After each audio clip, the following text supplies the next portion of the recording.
fresh out the motherfucking pack. Right out But the niggas don't bag. know how to act. Hello. Welcome back to another video. This is my third one now, I believe. I'm still trying to work out some things with the schedule, figure out how to record a video in one try. This is like my third attempt on this video, but hopefully this one works out. Thanks for watching, and let's get right into it.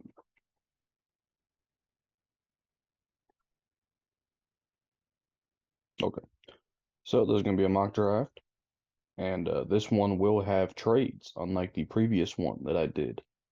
So let's get right into it. First up, I think this is going to be an obvious one. Bears are moving out of the first pick, but they have to stay in the top four. What does that mean? They got the Colts. They don't have a whole lot of leverage here. I'm not really sure exactly what the Colts are even going to be willing to give up. I'll say a second next year and a third will force this trade to go through, and let's start the draft. The top four will not change for me. I will not have Will Levis going in the top four. Bryce Young at one. This is where the Texans fans probably start to sweat a little bit. I'm not sure if Will Levis is even a possibility, but this is CJ Stroud for me all day. Cardinals here. I've seen Jalen Carter. I've listened to more opinions about Jalen Carter. I understand the whole thought process of it's harder to find a great interior pass rusher than an outside pass rusher, but I'm still going to go with the guy who has shown Heisman level production at college. And that doesn't mean Jalen Carter is not good. I'll still have him at 4 of the Bears, but I can't in good faith say he's going to be a better player than Will Anderson. Even if he's a Hall of Fame D tackle, I think Will Anderson will be a better player. So I have to have Anderson going above him there. This is going to be another trade spot, but not what most people are saying right here. Look at what I've drawn up here. We're going to have the Seahawks moving out of 5 with the Titans all the way at 11. That's 6 spots, which will probably result, let's say, in the 41st pick. Maybe we gave them a third next year. Who cares? And now the Titans are on the board, and they have a chance to draft their guy of the future at quarterback. Who is that? Unfortunately for Titans fans, I'm going to say it's Will Levis here. I'm not sure our team is going to be willing to trade up for Anthony Richardson. That may be a little bit too risky for them, but I'm going to still have Will Levis going there at 5. Lions here. I'm going to stick with corner. It's been corner all the way, in my opinion, at pick 6. That will not change. I'm going to go with Christian Gonzalez. Same physical profile as Ringo, but I think a little bit more refined.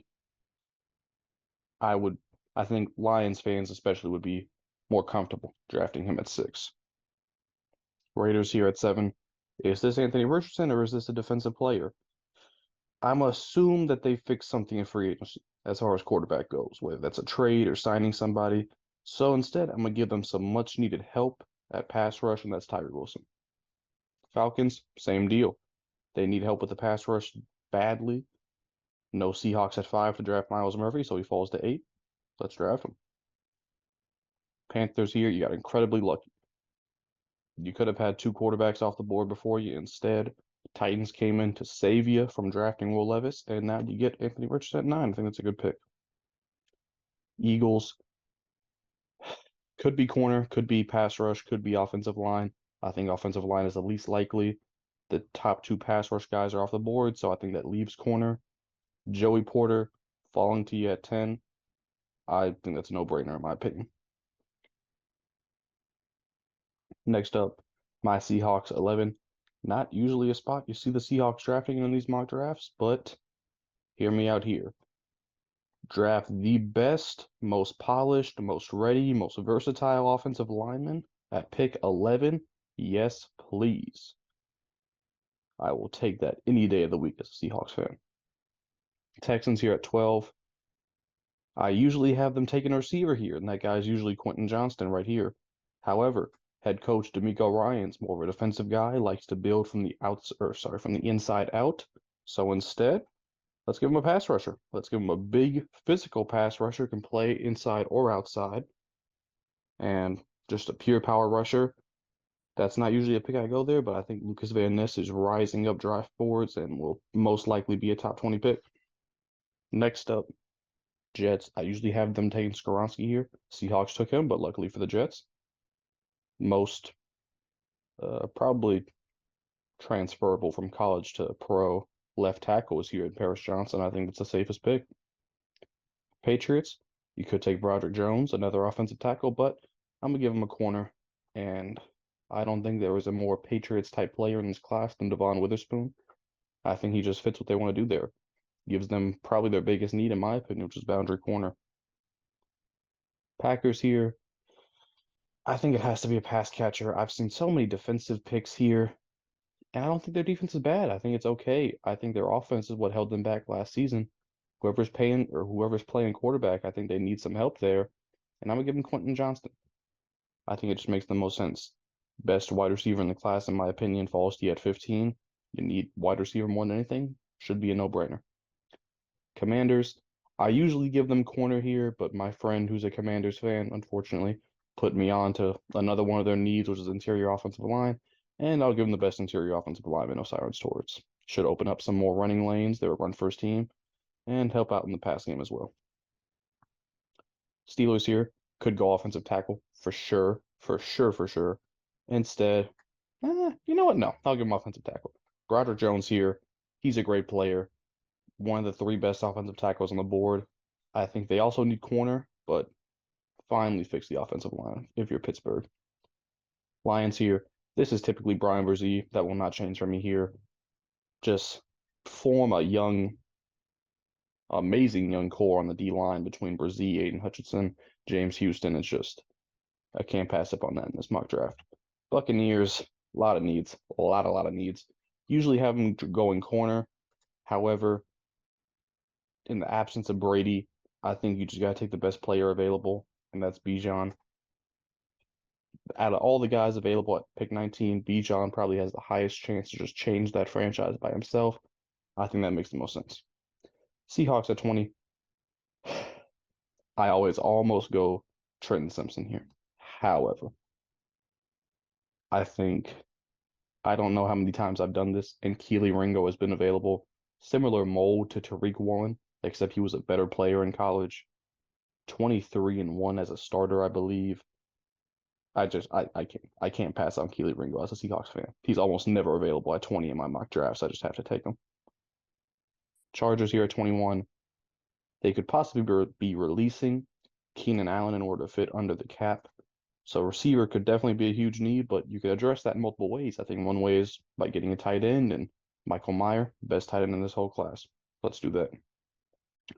Ravens here, an unusual amount of receivers available at this spot in my mock drafts. Who's a safer pick? Probably Jordan Addison. Who has the higher potential? Probably Jackson Smith-Njigba. It's a toss-up between them. In this situation, I'll go Jordan Addison for the Ravens. Vikings. Very enticing. Jackson Smith-Njigba there. Very enticing. Matter of fact, I'll do it. So rarely is he available at 23, I don't think the Vikings can pass up on that. Jaguars, though, got a lot of needs. Interior offensive line, I usually take O'Cyrus Torrence in the spot. But DB, Brian Branch, Rashawn Jenkins is a little overrated in my opinion. Brian Branch is probably the best nickel corner in the whole draft as of right now. Maybe he can transition to safety after a while, but he's a great player. 24, I feel like that's a very good fit. Giants at 25. Receiver usually is where I go here. However, I feel like the Giants may not go with their biggest need. Instead, may go in another area which usually has a player who's usually gone by this point in my mock drafts. Trenton Simpson at 25. They need linebacker. I like it. Cowboys at 26. Yes, they need receiver. Yes, Tony Pollard's probably gone. They could use a running back. However, one of the big five corners is still available here at 26. I don't think you can pass on that, and that's Cam Smith.